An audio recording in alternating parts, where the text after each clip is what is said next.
இன்றைய முக்கிய நிகழ்வுகள். பட்டா மாற்ற 8000 லஞ்சம். கிராம நிர்வாக அதிகாரி லஞ்ச ஒழிப்பு போலீசாரால் கைது.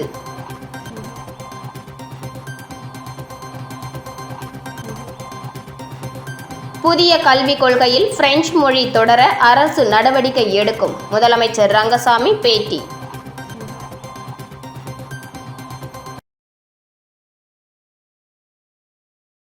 புதுச்சேரியில் பிரெஞ்சு மொழி கட்டாய பாடமாக இருக்க வேண்டும் என்றும், புதிய கல்விக் கொள்கையில் புதுச்சேரியில் பிரெஞ்சு மொழி தொடர்வதற்கான நடவடிக்கையை இந்த அரசு தொடர்ந்து எடுக்கும் என புதுச்சேரி முதலமைச்சர் ரங்கசாமி தெரிவித்துள்ளார். 2000 ஆண்டுகள் பழமையான பிரெஞ்சு பெண்கள் பள்ளி கட்டிடம் புதுப்பிப்பு முதலமைச்சர் ரங்கசாமி திறந்து வைத்தார். புதுச்சேரியில் 2000 ஆண்டுகள் பழமையான முதல் பிரெஞ்சு கல்வி நிலையமான பென்ஷனாட் டி ஜீன்ஸ் மேல்நிலை பள்ளியின் மறுசீரமைக்கப்பட்ட கட்டிடத்தை முதலமைச்சர் ரங்கசாமி இன்று திறந்து வைத்தார். இந்த நிகழ்ச்சியில் தற்காலிக சபாநாயகர் அன்பழகன், அமைச்சர்கள் சிவக்கொழுந்து, ராஜவேலு மற்றும் சட்டமன்ற உறுப்பினர்கள் மற்றும் அரசு அதிகாரிகள் கலந்து கொண்டனர். சுமார் 5 ஏக்கர் பரப்பளவில் கடற்கரையோரத்தில் அமைந்துள்ள இந்த பள்ளி பாரம்பரிய கட்டிடக்கலை மாறாமல் புதுப்பிக்கப்பட்டு புதிய பொலிவுடன் திறக்கப்பட்டுள்ளது. திறப்பு விழாவில் பேசிய முதலமைச்சர் ரங்கசாமி, 2000 ஆண்டுகள் பழமையான இந்த கல்வி நிறுவனம் இந்தியாவின் முதல் பிரெஞ்சு பெண்கள் பள்ளியாகும். பெண் கல்வியை ஊக்குவிக்க வேண்டும் என்று பாவேந்தர் பாரதிதாசன் வலியுறுத்தியதற்கு இந்த பள்ளியே சிறந்த சான்றாக உள்ளது என்றார். மேலும் புதுச்சேரியில் பழமையான கட்டிடங்கள் இல்லை என்று சிலர் கூறுகின்றனர். ஆனால் இந்த பள்ளி கட்டிடம் புதுச்சேரியின் வரலாறு மற்றும் பாரம்பரியத்தை எடுத்துக்காட்டும் முக்கிய அடையாளமாக திகழ்கிறது. மாநிலத்தில் உள்ள பாரம்பரிய கட்டிடங்களை பாதுகாப்பதில் அரசு தொடர்ந்து கவனம் செலுத்தி வருகிறது என்று தெரிவித்தார். வ.உ.சி. பள்ளி கட்டிடத்தை தொடர்ந்து இந்த பள்ளியும் அதன் பழமையான வடிவமைப்பு மாறாமல் சுமார் ரூபாய் 7.5 கோடி செலவில் மறுசீரமைக்கப்பட்டுள்ளதாக அவர் கூறினார். புதுச்சேரி மக்களிடையே பிரெஞ்சு மொழி கற்கும் ஆர்வம் தொடர்ந்து இருப்பதாக குறிப்பிட்ட முதலமைச்சர், புதிய கல்விக் கொள்கையிலும் பிரெஞ்சு மொழி பாடமாக தொடர வேண்டும் என்பது அரசின் விருப்பம். புதுச்சேரியில் பிரெஞ்சு மொழி கட்டாய பாடமாக இருக்க வேண்டும் என்று வலியுறுத்தி மத்திய அரசுக்கு கடிதம் எழுதியுள்ளேன். பிரெஞ்சு மொழி கல்வியை தொடர்ந்து வழங்க அரசு நடவடிக்கை எடுக்கும் என்றார். அரசு பள்ளிகளில் தரமான கல்வி வழங்கப்பட்டு வருவதாகவும், அனைவருக்கும் கல்வி வாய்ப்பு உருவாக்கப்பட்டுள்ளதாகவும் அவர் தெரிவித்தார். மேலும் அரசு பள்ளி மாணவர்கள் பொறியியல் மற்றும் மருத்துவ படிப்புகளில் சேரும் அளவிற்கு முன்னேற்றம் அடைந்திருப்பதாகவும், பெற்றோர்கள் அரசு பள்ளிகளில் தங்கள் குழந்தைகளை சேர்க்க முன்வர வேண்டும் என்றும் அவர் கேட்டுக்கொண்டார்.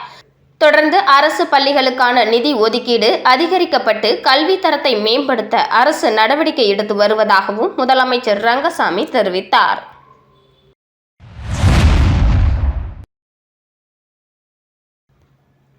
புதுச்சேரியில் செல்போன் கடை, தமிழகத்தில் மெடிக்கல் ஷாப் என அடுத்தடுத்து 2 இடங்களில் கைவரிசையை காட்டிய பிரபல திருடனின் கூட்டாளிகளை ஆந்திராவில் கைது செய்த புதுச்சேரி போலீசார் அவர்களிடமிருந்து ரூபாய் 1 லட்சம் மதிப்பிலான லேப்டாப், செல்போன் உள்ளிட்ட பொருட்களை பறிமுதல் செய்து சிறையில் அடைத்தனர். மேலும் திருட்டுக்கு மூளையாக செயல்பட்ட பிரபல திருடன் ஆந்திரா போலீசாரால் கைது செய்யப்பட்டதால் அவரை நீதிமன்ற அனுமதி பெற்று விசாரிக்க புதுச்சேரி போலீசார் முடிவு செய்துள்ளனர். புதுச்சேரி முத்தியால்பேட்டை லூர்து நகரை சேர்ந்தவர் ஹசான் அலி மணிக்கூண்டு அருகே மொபைல் சர்வீஸ் சென்டர் நடத்தி வருகிறார்.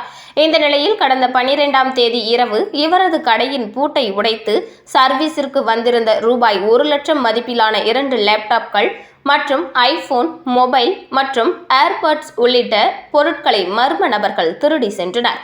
இதுகுறித்து கடையின் உரிமையாளர் ஹசான் அலி கொடுத்த புகாரின் பேரில் முத்தியால்பேட்டை போலீசார் வழக்கு பதிவு செய்து அப்பகுதியில் பொருத்தப்பட்டிருந்த சிசிடிவி காட்சிகளை ஆய்வு செய்தனர். மேலும் திருட்டு நடைபெற்ற போது கடைக்கு வந்தவர்களின் மொபைல் எண் மற்றும் லொகேஷனை கொண்டு விசாரணை நடத்தியதில் திருட்டில் ஈடுபட்டவர்கள் ஆந்திராவில் இருப்பது தெரிய வந்ததை அடுத்து தனிப்படை போலீசார் ஆந்திரா சென்று மொபைல் சர்வீஸ் சென்டரில் திருடிய ஆந்திர மாநிலம் ஓங்கல் பகுதியை சேர்ந்த சாக்கி சதீஷ் மற்றும் 16 வயது சிறுவன் ஆகியோரை கைது செய்து புதுச்சேரி அழைத்து வந்து விசாரணை மேற்கொண்டதில் ஆந்திராவை சேர்ந்த பிரபல திருடன் நகுரான் மற்றும் ஜோகி சதீஷ் உள்ளிட்ட 5 பேர் கடந்த 10ஆம் தேதி புதுச்சேரிக்கு சுற்றுலா வந்து ஆரோவில் பகுதியில் அறை எடுத்து தங்கியுள்ளனர். இந்த நிலையில் கடந்த 12ஆம் தேதி நகுரான், ஜோகி சதீஷ் மற்றும் ஒரு சிறுவன் என 3 பேர் முத்தியால்பேட்டையில் உள்ள மொபைல் சர்வீஸ் சென்டரில் இருந்து 2 லேப்டாப், ஐபோன் மொபைல், ஏர்பாட் உள்ளிட்டவைகளை திருடியதும், தமிழக பகுதியான கோட்டக்குப்பம் பகுதியில் உள்ள மெடிக்கல் ஷாப்பில் மொபைல் மற்றும் பணத்தை திருடி கொண்டு ரயில் மூலம் ஆந்திராவிற்கு தப்பி சென்றது தெரியவந்தது. மேலும் ஆந்திரா உள்ளிட்ட பல்வேறு மாநிலங்களில் தேடப்படும் பிரபல திருடன் நாகுரான் இந்த திருட்டு சம்பவத்திற்கு மூளையாக செயல்பட்டதும், திருடிய பொருட்களை விற்று அதில் வந்த பணத்தில் நண்பர்களுடன் இன்ப சுற்றுலா செல்வது, மது அருந்துவது உள்ளிட்ட சொகுசு வாழ்க்கை வாழ்ந்து வந்ததாகவும் தெரிவித்ததை அடுத்து கைது செய்யப்பட்ட ஜோகி சதீஷ் மற்றும் சிறுவனிடம் இருந்து 1 லட்சம் மதிப்பிலான லேப்டாப், ஐபோன், செல்போன், ஏர்பாட்ஸ் உள்ளிட்டவைகளை போலீசார் பறிமுதல் செய்து இருவரையும் நீதிமன்றத்தில் ஆஜர்படுத்தி ஜோகி சதீஷை காலாப்பட்டு மத்திய சிறையிலும், சிறுவனை சிறுவர் சீர்திருத்த பள்ளியிலும் அடைத்தனர். மேலும் இந்த வழக்கில் முக்கிய குற்றவாளியான நகுரான் ஏற்கனவே திருட்டு வழக்கில் ஆந்திரா போலீசாரால் கைது செய்யப்பட்டு சிறையில் அடைக்கப்பட்டுள்ளார். அவரை நீதிமன்ற அனுமதி பெற்று புதுச்சேரி அழைத்து வந்து விசாரணை நடத்த முத்தியால்பேட்டை போலீசார் முடிவு செய்துள்ளனர்.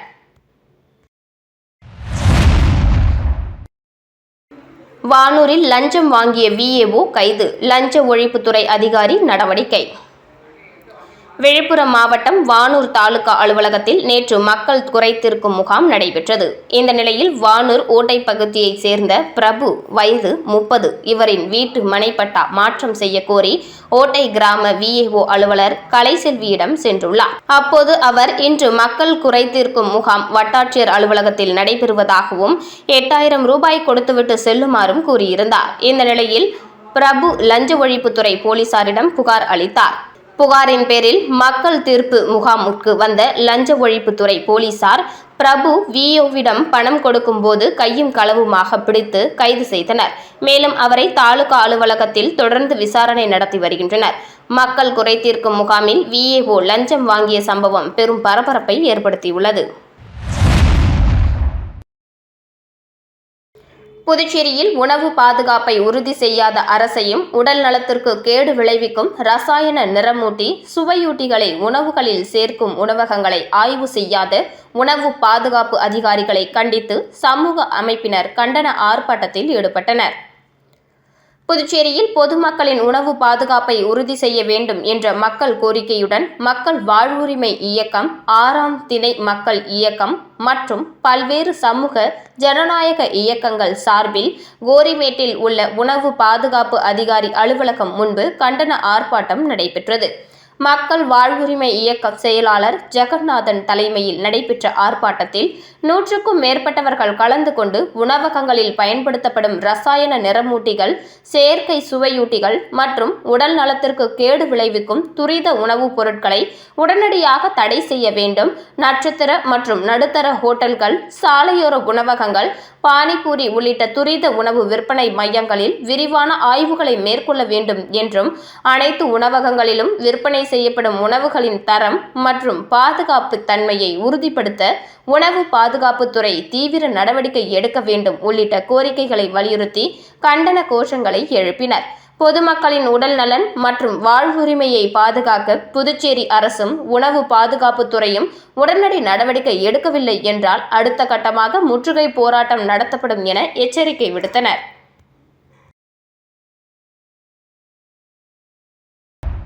விளம்பர இடைவேளைக்கு பிறகு செய்திகள் தொடரும். சென்டர் இருக்கு, சம்மர் டென்ஷன் எதுக்கு? தனம் சேல் சென்டர் இருக்கு, சம்மர் டென்ஷன் எதுக்கு? தனம்ல ஏசி வாங்கி சம்மரை சில் பண்ணுங்க. தனம் சேல் சென்டர், காமராஜ் சாலை, பாண்டிச்சேரி. செய்திகள் தொடர்கின்றன. லட்சிய ஜனநாயக கட்சியின் தலைவரும் காமராஜ் நகர் தொகுதி எம்எல்ஏவுமான ஜோஸ் சார்லஸ் மார்டின் அறிவுறுத்தலின்படி ஜீவா நகர் மற்றும் அதனை சுற்றியுள்ள பகுதிகளுக்கு லட்சிய ஜனநாயக கட்சி சார்பில் இலவச கண் பரிசோதனை முகாம் நடத்தப்பட்டது. புதுச்சேரி சுகாதாரத்துறையுடன் இணைந்து நடத்தப்பட்டது. இந்த முகாமில் லட்சிய ஜனநாயக கட்சியின் பொதுச் செயலாளர் டாக்டர் துரைசாமி, வழக்கறிஞர் பிரபாகரன், முன்னாள் கவுன்சிலர் சேகர், காமராஜ் நகர் தொகுதி தலைவர் கோகுல கண்ணன், வார்டு தலைவர் சரவணன், பூத் தலைவர் செல்வம் மற்றும் லட்சிய ஜனநாயக கட்சியின் நிர்வாகிகள் கலந்து கொண்டனர். இந்த நிகழ்ச்சியில் 500க்கும் மேற்பட்ட பொதுமக்கள், முதியோர், பெண்கள், குழந்தைகள் கண் சிகிச்சை செய்து கொண்டு பயன்பெற்றனர். இந்த முகாமை பற்றி பொதுமக்கள் கூறும்போது, லட்சிய ஜனநாயக கட்சியின் தலைவரும் காமராஜ் நகர் தொகுதி எம்எல்ஏவுமான ஜோஸ் சார்லஸ் மார்ட்டின் மக்களின் நலனை எப்பொழுதும் கருத்தில் கொண்டு எங்களுக்கு நல்லது செய்து கொண்டு வருகிறார். இந்த முகாமினால் தாங்கள் பெரிதும் பயனடைந்து உள்ளதாகவும், முதியவர்கள் வெளியே செல்ல முடியாத காரணத்தினாலும் வீட்டின் அருகில் இந்த முகாம் நடத்தப்பட்டது அவர்களுக்கு மிகவும் பயனுள்ளதாக இருப்பதாக கூறினார். மேலும் அவர்கள் லட்சிய ஜனநாயக கட்சியின் தலைவரும் காமராஜ் நகர் தொகுதி எம்எல்ஏவுமான ஜோஸ் சார்லஸ் மார்ட்டினுக்கு நன்றியினை தெரிவித்துக் கொண்டனர். இந்த இலவச கண் பரிசோதனை முகாமில் கண் கண்ணாடி தேவைப்படுபவர்களுக்கு லட்சிய ஜனநாயக கட்சியின் தலைவரும் காமராஜ் நகர் தொகுதியின் எம்எல்ஏவுமான ஜோஸ் சார்லஸ் மார்ட்டினின் ஏற்பாட்டில் கண் கண்ணாடி வழங்குதல் மற்றும் கண் அறுவை சிகிச்சை வேண்டுபவர்களுக்கு இலவசமாக கண் அறுவை சிகிச்சையும் லட்சிய ஜனநாயக கட்சியின் சார்பில் செய்து தரப்படுகிறது. நான் காமராஜ் நகர் தொகுதியிலேருந்து பேசுகிறேன். இந்த கண் முகாம் நடத்துறதுல ரொம்ப நன்றி. இலவசமாக பண்ணுறதுனால, வீட்டு பக்கத்துலேயே பண்ணுறதுனால அவங்கவுங்க வயசானவங்க, முடியாதவங்க எல்லாம் இந்த கண் செக் பண்ணிட்டு போகிறாங்க. சார்லஸ் மார்ட்டின் சார் இந்த இலவசமாக கண் பரிசோதனை செஞ்சதுக்கு ரொம்ப நன்றி. கண்ணாடியும் ஃப்ரீயாக கொடுக்குறாரு. செக் பண்ணிவிட்டு ஃபோன் பண்ணி அவங்கள வீட்டுக்கு தேடி கொடுத்துட்டு போகிறாரு. ரொம்ப நன்றி. காரைக்கால் அருகே அமைக்கப்பட்டு வரும் தேசிய நெடுஞ்சாலையில் தங்களது கிராமத்திற்கு சுரங்கப்பாதை அமைத்து தர வலியுறுத்தி கிராம மக்கள் தேசிய நெடுஞ்சாலை அமைக்கும் பணியை தடுத்து நிறுத்தி போராட்டத்தில் ஈடுபட்டதால் பரபரப்பு ஏற்பட்டது. புதுச்சேரி மாநிலம் காரைக்கால் மாவட்டத்தில் உள்ள பல்வேறு பகுதிகளில் விழுப்புரம் நாகப்பட்டினம் இடையே தேசிய நெடுஞ்சாலை அமைக்கும் பணி கடந்த 5 ஆண்டுகளாக நடைபெற்று வருகிறது. இந்த நிலையில் காரைக்கால் அடுத்த பச்சூர் கீழப்புத்தமங்கலம் கிராமத்தின் நடுவே தேசிய நெடுஞ்சாலை அமைக்கும் பணி நடைபெற்று வரும் நிலையில் அந்த கிராமத்திலிருந்து நகரப்பகுதிக்கு செல்வதற்கு சுரங்கப்பாதை அமைத்து தர மாவட்ட நிர்வாகத்திற்கு கோரிக்கை வைத்தனர். ஆனால் தேசிய நெடுஞ்சாலையில் தங்களது கிராமத்திலிருந்து நகரப்பகுதிக்கு செல்ல சுரங்கப்பாதை அமைக்காததால் ஆத்திரமடைந்த பொதுமக்கள் இன்று திடீரென்று தேசிய நெடுஞ்சாலை அமைக்கும் பணிகளை தடுத்து நிறுத்தி மாவட்ட நிர்வாகம் மற்றும் தேசிய நெடுஞ்சாலைத்துறைக்கு எதிரான கண்டன கோஷங்களை எழுப்பி ஆர்ப்பாட்டத்தில் ஈடுபட்டனர். அப்பொழுது உடனடியாக தங்களது கிராமத்தில் இருந்து நகரப்பகுதிக்கு செல்ல சுரங்கப்பாதை அமைத்து தர நடவடிக்கை எடுக்கப்படவில்லை என்றால் தங்களது போராட்டம் தீவிரமடையும் என்று கிராம மக்கள் எச்சரிக்கை விடுத்துள்ளனர். எங்க ஊரில் இருக்கின்றோம், ஒன்று சேர்ந்து இருக்கின்றோம். இல்லை என்றால் நாங்கள் செல்லுவோம். நிர்வாகமே நிர்வாகமே நிர்வாகமே நிர்வாகமே மக்களுக்கு மக்களுக்கு வழி கேட்டுதான் இருக்கின்றோம். நீங்க கேட்டு போராட்டம் மாற்று வழி கேட்டுதான் கிராம மக்கள் ஒன்று சேர்ந்து இருக்கின்றோம். மாற்று வழி கிடைக்கும் வரையில் கதிர்காமம் அரசு பெண்கள் மேல்நிலைப் பள்ளியில் அழகானந்தம் எம்எல்ஏ திடீர் ஆய்வு மேற்கொண்டார். கதிர்காமம் அரசு பள்ளியில் உட்கட்டமைப்பு வசதியை மேம்படுத்துவது குறித்து அழகானந்தம் எம்எல்ஏ ஆய்வு மேற்கொண்டார்.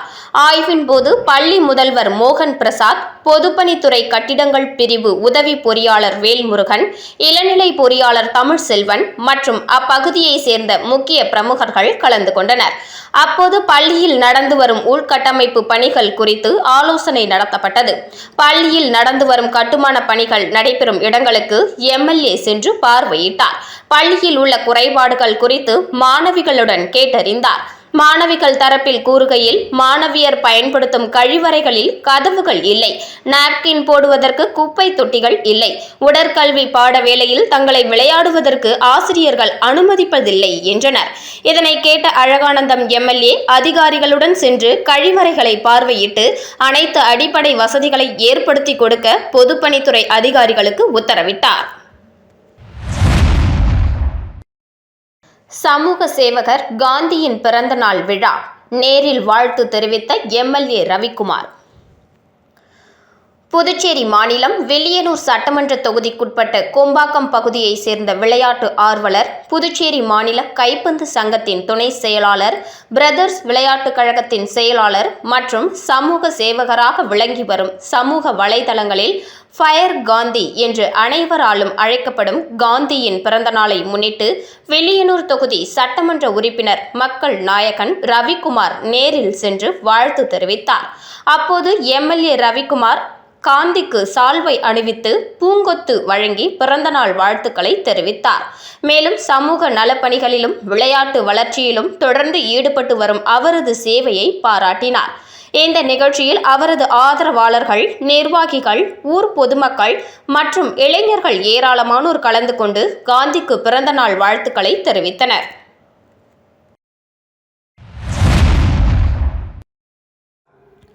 புதுச்சேரி பெத்தி செமினார் மேல்நிலைப் பள்ளியில் இரத்த தான முகாம் சிறப்பாக நடைபெற்றது.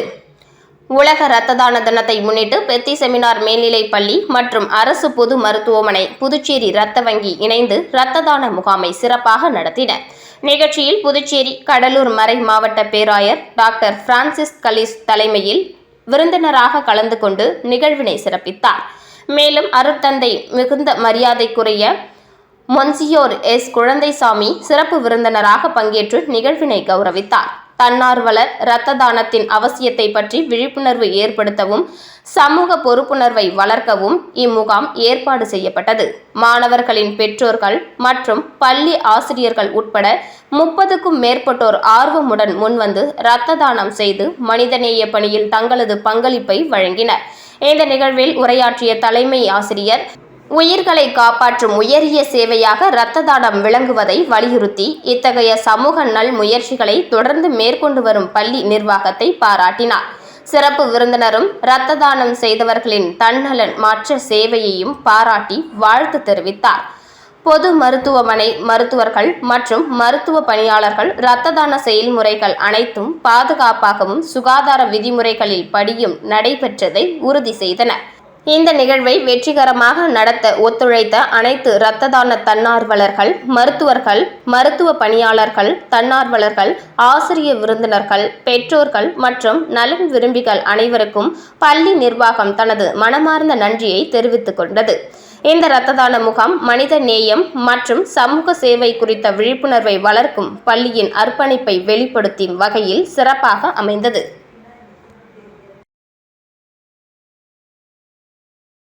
மீண்டும் இன்றைய முக்கிய நிகழ்வுகள். பட்டா மாற்ற 8000 லஞ்சம், கிராம நிர்வாக அதிகாரி லஞ்ச ஒழிப்பு போலீசாரால் கைது.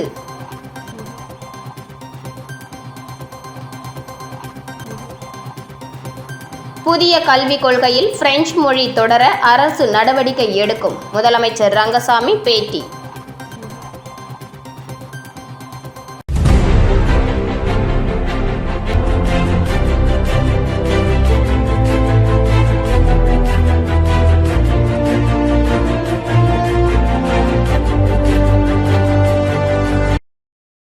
செய்திகளை உடனுக்குடன் தெரிந்து கொள்ள ஆஸ்கார் யூடியூப் சேனலை சப்ஸ்கிரைப் செய்யவும்.